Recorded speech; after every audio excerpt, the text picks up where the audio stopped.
If grief was supposed to make you invisible, no one told Claire Bennett. Instead, it made her the woman everyone pitied but no one truly saw. There she is, the widow, neighbors would whisper like it was her new last name. What they didn't know, what no one dared to imagine, was that Claire's heart would beat again, not for a man, but for someone entirely unexpected. Started, of all things, with laughter. Claire hadn't laughed in months, not since the funeral where her life was split into before and after. But when Lily walked into her kitchen that afternoon, her daughter's best friend, carrying a ridiculous oversized box of cupcakes and humming off-key, Claire found herself smiling without meaning to. It felt dangerous, like stepping into sunlight after living underground too long. Claire was 42, a teacher who had become an expert in moving through her days like a ghost. The world of suburban Illinois didn't leave much room for widows to reinvent themselves. She taught her classes, came home to her quiet house, made dinner, and pretended she was fine. Her daughter, Emily, 17, was the only reason she got out of bed some days. And then there was Lily. Lily was a burst of color in Claire's grayscale world. 21, bright, wild, and endlessly kind in a way that felt almost reckless. She was Emily's closest friend, practically another member of the family, always dropping by unannounced with stories about her college classes, failed dates, or bizarre adventures. Claire used to see her as just another teenager buzzing around her daughter's life, until grief stripped away the distractions, and she began noticing Lily differently. Terrified her. One evening, the three of them were sprawled in the living room. Emily was glued to her phone, and Lily, barefoot and restless, had taken it upon herself to reorganize Claire's bookshelf.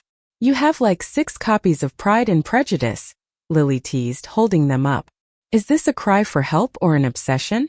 Claire rolled her eyes, but a smile tugged at her lips. "It's called being an English teacher. We collect Austen the way dragons hoard gold." Lily laughed, a bright, unself-conscious sound, and something inside Claire twisted painfully, beautifully. She hadn't heard laughter like that in her home for so long.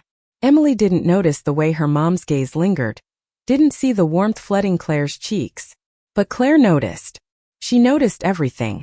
The first real crack in her denial came a week later. Emily was at a study session, and Lily showed up alone, carrying takeout and grinning like she belonged there. "I figured you probably didn't eat yet," Lily said, shrugging. "You always forget." Claire blinked. "Do I?" "Yes." Lily plopped the bags onto the counter, brushing a strand of hair from her face. "You take care of everyone else but yourself." Classic mom energy. Claire laughed, a soft, startled sound. "You sound like you've been watching me." Lily met her gaze without flinching. "Maybe I have." The air shifted between them. For the first time, Claire felt something raw and undeniable pass between them, like a thread tightening. She tried to dismiss it, to focus on unpacking food, but her hands trembled. Of course, she told herself it was wrong. She was too old, Lily was too young, and Emily, God, what about Emily? This was the girl who slept over in middle school, who borrowed her sweaters, who called her Mrs. B with casual affection. How could Claire even think of her this way?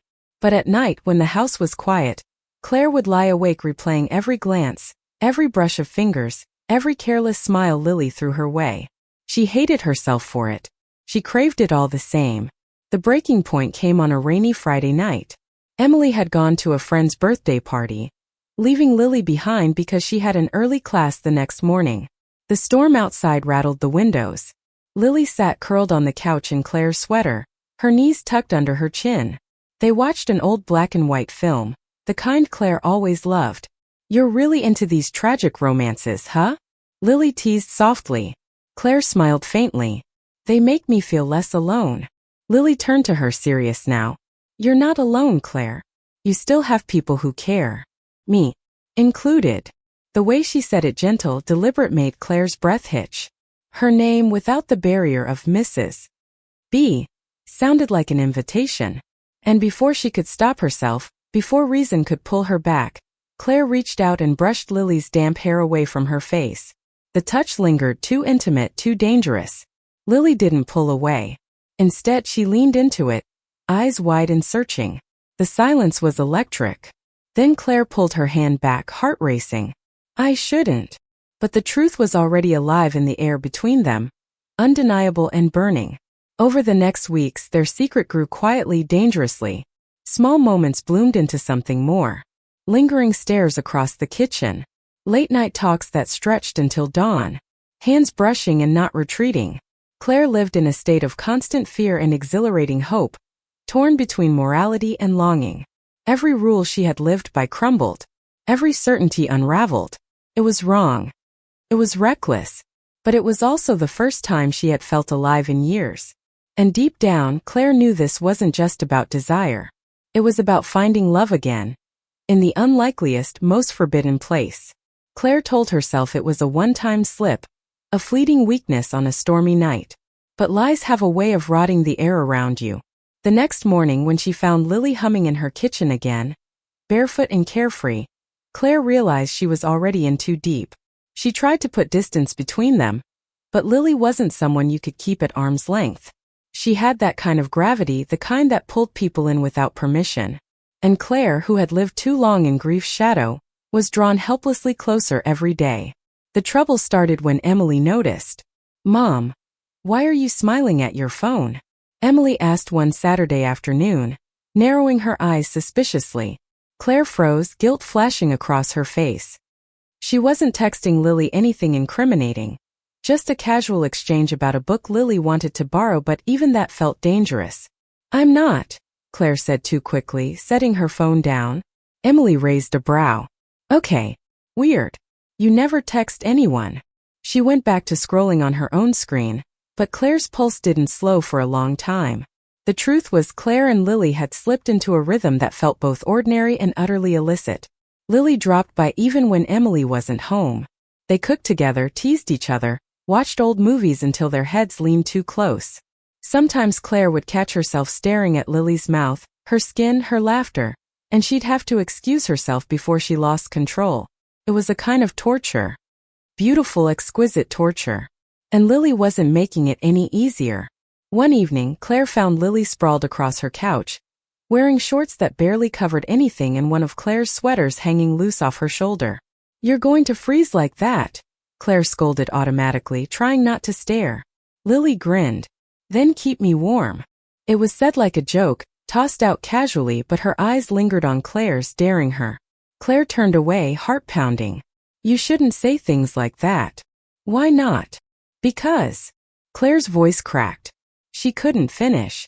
Lily stood, closing the distance between them until Claire could smell her shampoo. Something soft and floral. "You don't have to be scared of me, Claire."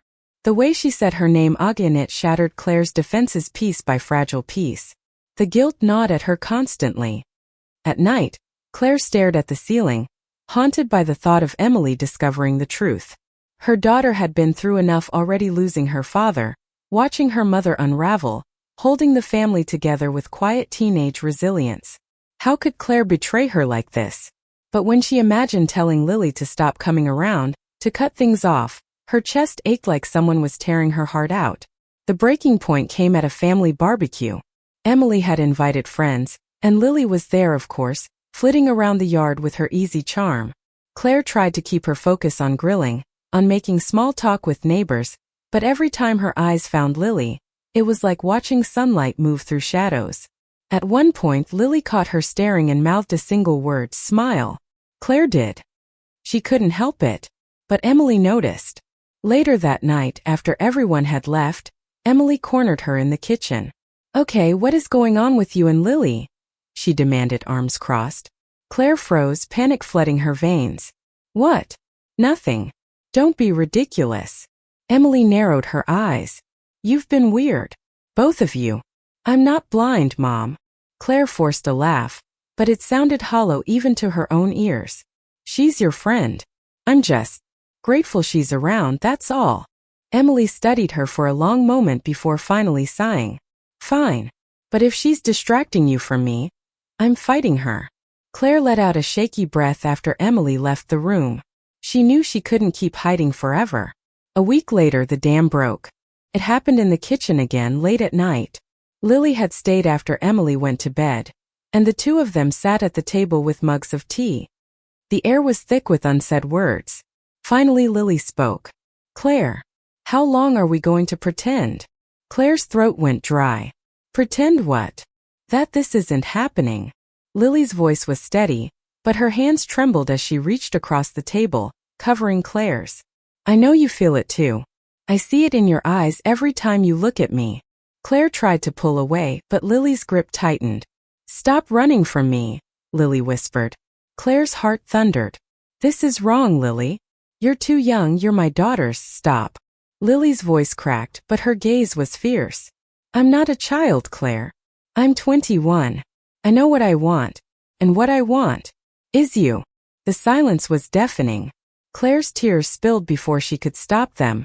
You don't understand. If Emily Eve, if anyone ever.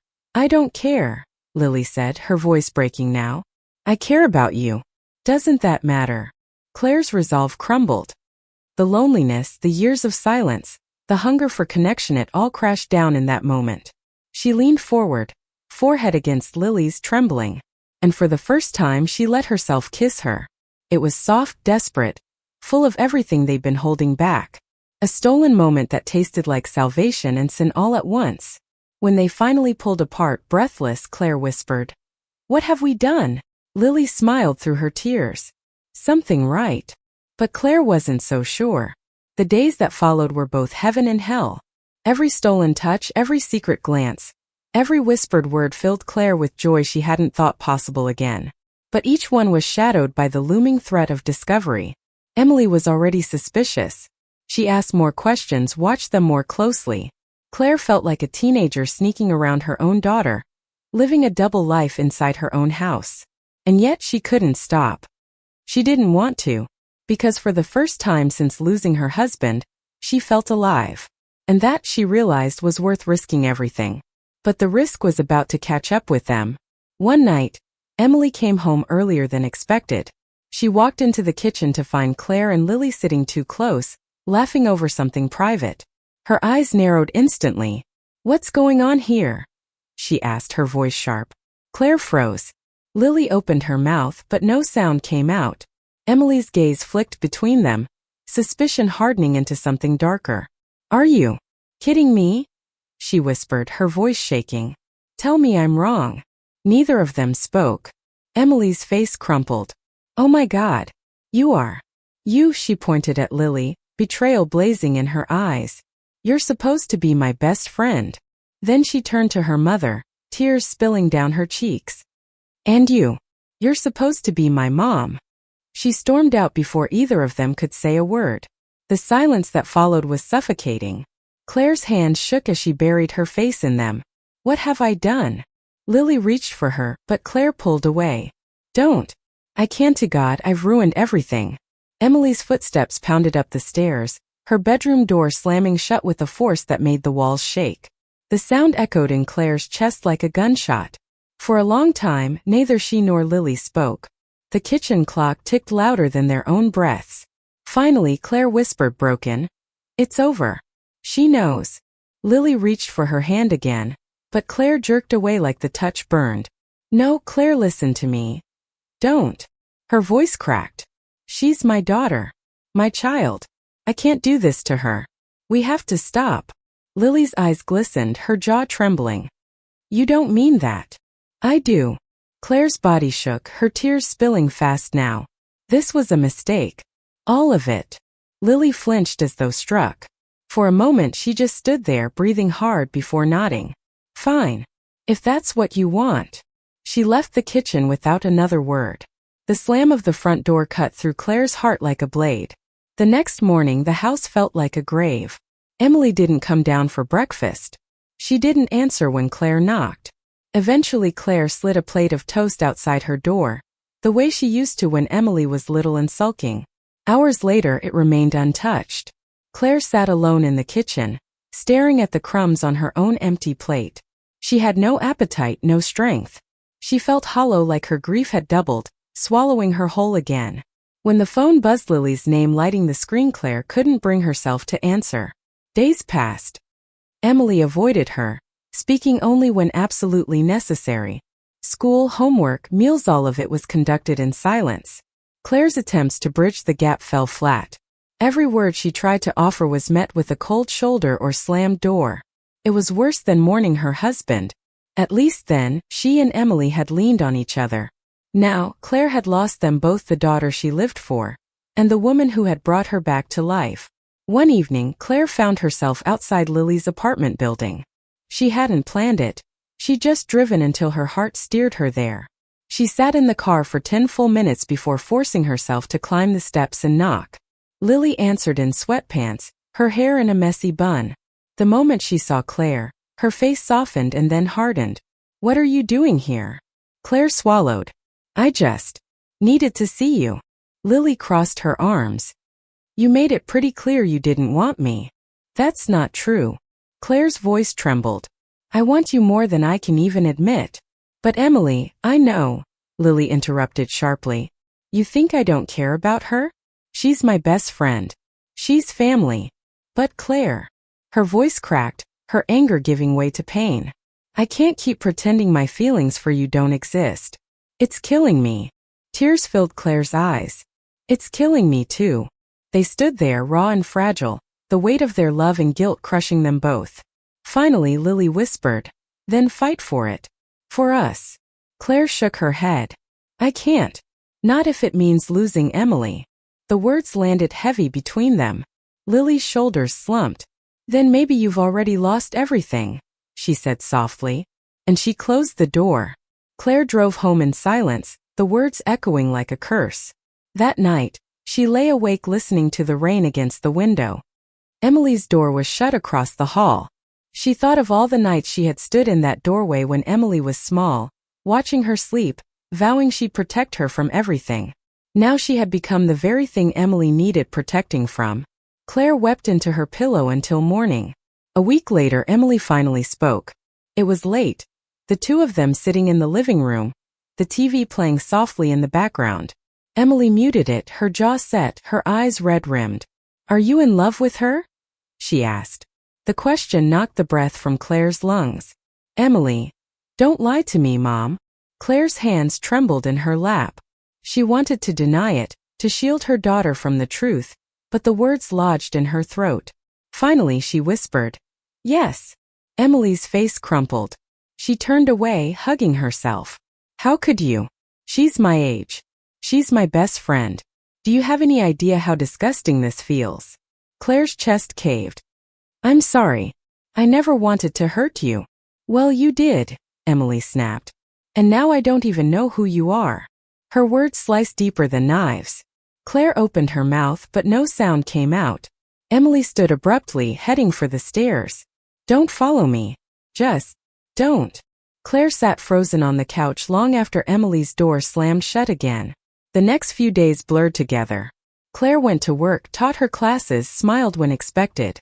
But inside she was unraveling. At night, she wrote letters she never sent, one to Emily, one to Lily, pouring out everything she couldn't say aloud.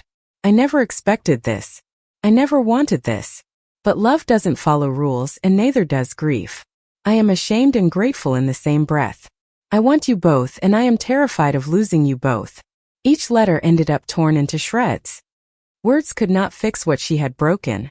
But Lily refused to disappear.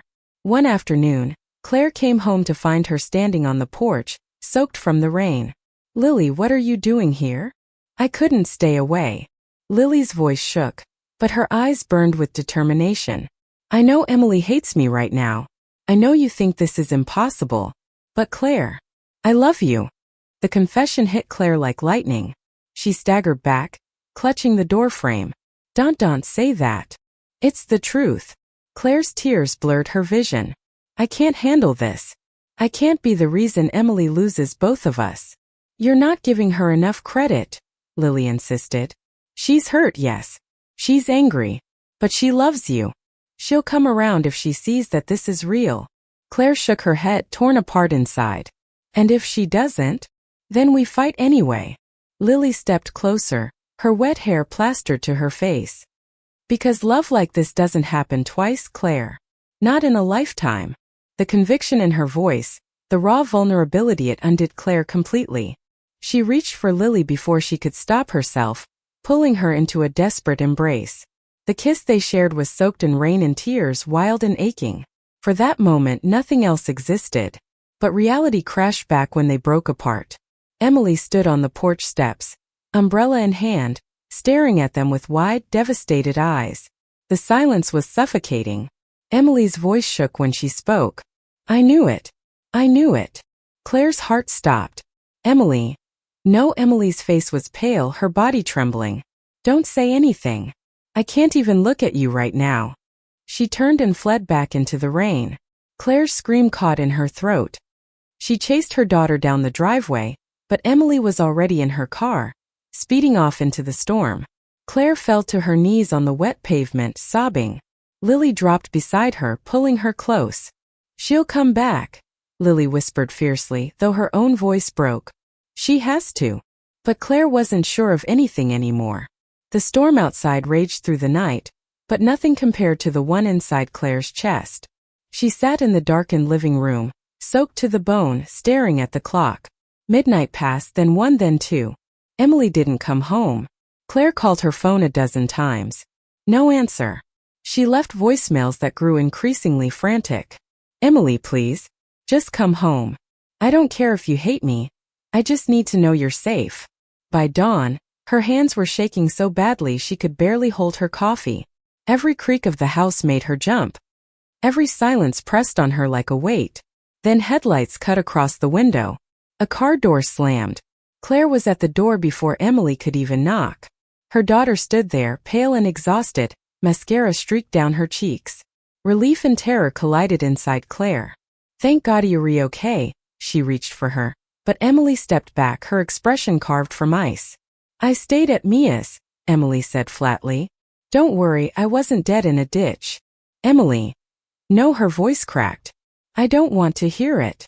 She brushed past her mother and went upstairs, her door slamming once again. For the next week, Emily barely acknowledged her.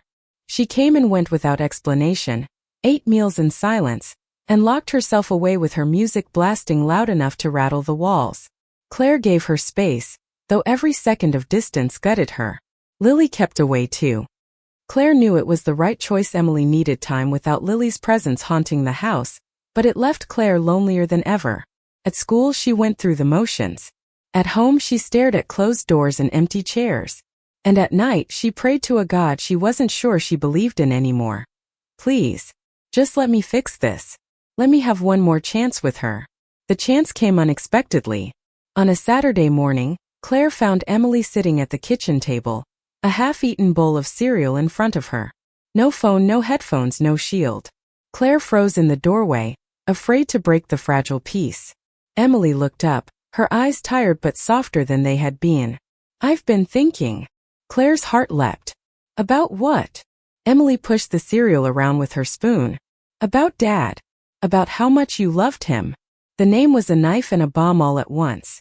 Claire sat down slowly. I did. With everything I had. Emily's voice wavered. And then he was gone. And you've been so lonely since. Claire swallowed hard. I never wanted you to feel like you weren't enough. I know. Emily's eyes filled with tears. But it still hurt. Seeing you with her. My best friend. It felt like betrayal. Claire reached across the table, stopping just short of her daughter's hand. It wasn't about betraying you. It wasn't planned. Just happened. I fought it. God, I fought it so hard. But Lily. She makes me feel alive again. Emily's face twisted, torn between anger and something else. Do you love her? The question hung heavy. Claire's throat burned as she whispered. Yes, I do. The silence stretched. Finally, Emily let out a shaky breath. I hate that it's her. I hate that it feels like you chose her over me. I could never choose anyone over you, Claire said fiercely. You are my heart, Emily. But I also can't deny what's real. And what's real is that Lily means something to me. Something I can't just shut off. Emily stared at her mother for a long time. Then she stood abruptly. I need air. And she walked out. Claire thought it was over again.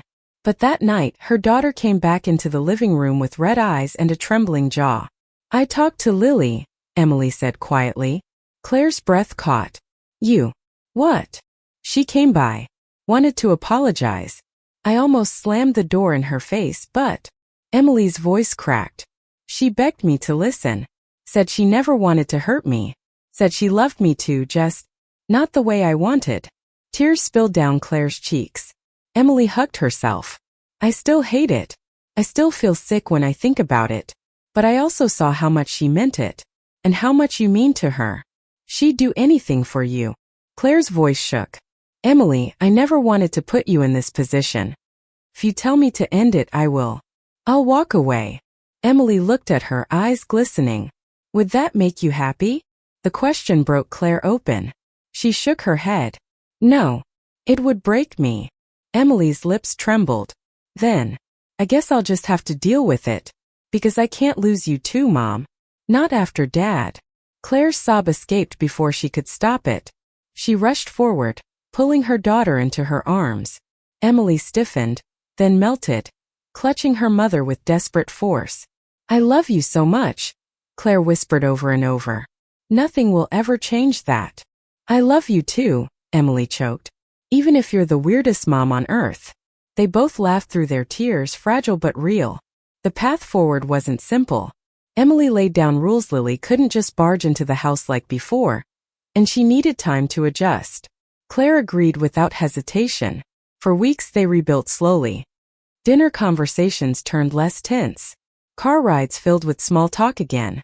Emily even cracked a joke one morning about Claire's scandalous love life, rolling her eyes but smiling. And when Lily finally came over again, it was cautious but civil. Emily kept her distance, but she didn't storm out. That was enough for now. Months passed. The grief that had once consumed the Bennett house softened into something gentler, something survivable. Claire still missed her husband every day, but the ache no longer hollowed her out completely. Lily filled some of that space, not replacing, never replacing, but adding light where there had only been shadows. One evening in late spring, Claire stood on the porch watching the sun sink low. Lily joined her, sliding a hand into hers. You okay? Lily asked softly. Claire smiled faintly. For the first time in a long time. Yeah. I think I am. Behind them, through the window, Emily sat at the table doing homework, earbuds in, humming off-key. The sight made Claire's chest swell with something like peace. Lily squeezed her hand. We made it. Claire turned to her, eyes glistening. We're making it. Day by day. And then with the golden light wrapping around them, Claire kissed her openly, honestly, without fear. This time it wasn't a secret. It was a beginning. Thank you for listening. If you find it interesting, please like and subscribe to follow the next stories.